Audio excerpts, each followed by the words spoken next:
ಜೈ Shriram, ಶ್ವೇತಶ್ರೀ cooking ವ್ಲಾಗ್ಗೆ ಸ್ವಾಗತ. ನಾನಿವತ್ತು bachelors tomato ಗೊಜ್ಜು ಹೇಗೆ ಮಾಡೋದು ಅಂತ ತಿಳಿಸ್ಕೊಡ್ತಾ ಇದ್ದೀನಿ. ಮೊದಲಿಗೆ ಒಂದು ಈರುಳ್ಳಿನ ಸಣ್ಣದಾಗಿ ಕಟ್ ಮಾಡಿ ಇಟ್ಕೋಬೇಕು. 4 ಹಸಿಮೆಣ್ಸಿಕಾಯಿನ ಕಟ್ ಮಾಡ್ಕೋಬೇಕು. ಹಾಗೆ ಒಂದು ಪಾತ್ರೆ ಇಟ್ಕೊಂಡು 1 ಸ್ಪೂನ್ ಸಾಸಿವೆ, 4 ಸ್ಪೂನ್ ಕುಕ್ಕಿಂಗ್ ಆಯಿಲ್ ಹಾಕ್ಕೋಬೇಕು.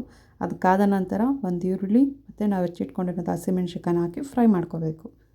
2 ಮಿನಿಟ್ಸ್ ಕುಕ್ ಮಾಡ್ಕೋಬೇಕು. ನಂತರ ಒಂದು ಟೊಮೊಟೊ, ಸ್ವಲ್ಪ ಕರಿಬೇವಿನ ಸೊಪ್ಪನ್ನ ಹಾಕಿ ಫ್ರೈ ಮಾಡ್ಕೋಬೇಕು. ಈಗ ಟೊಮೊಟೊನೂ ಕೂಡ ಹಾಕ್ಕೋಬೇಕು. ಈಗ ಅದನ್ನು ಮಿಕ್ಸ್ ಮಾಡ್ಕೊಳ್ಳಿ. ನಂತರ ಇದಕ್ಕೆ ಸ್ವಲ್ಪ ಉಪ್ಪು ಹಾಕ್ಕೊಳ್ಳೋಣ. ಈಗ ಚೆನ್ನಾಗಿ ಮಿಕ್ಸ್ ಮಾಡಿ ಪ್ಲೇಟ್ ಮುಚ್ಚೋಣ. 1 ಮಿನಿಟ್ ಅಷ್ಟೇ, ಮೀಡಿಯಮ್ ಫ್ಲೇಮಲ್ಲೇ ಇರಬೇಕು.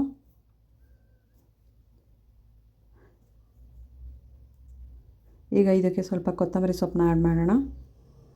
ಮತ್ತೆ ಮಿಕ್ಸ್ ಮಾಡಿ ಮತ್ತೆ ಪ್ಲೇಟ್ ಮುಚ್ಚಿ 1 ಮಿನಿಟ್ ಕುಕ್ ಮಾಡ್ಕೊಳ್ಳೋಣ.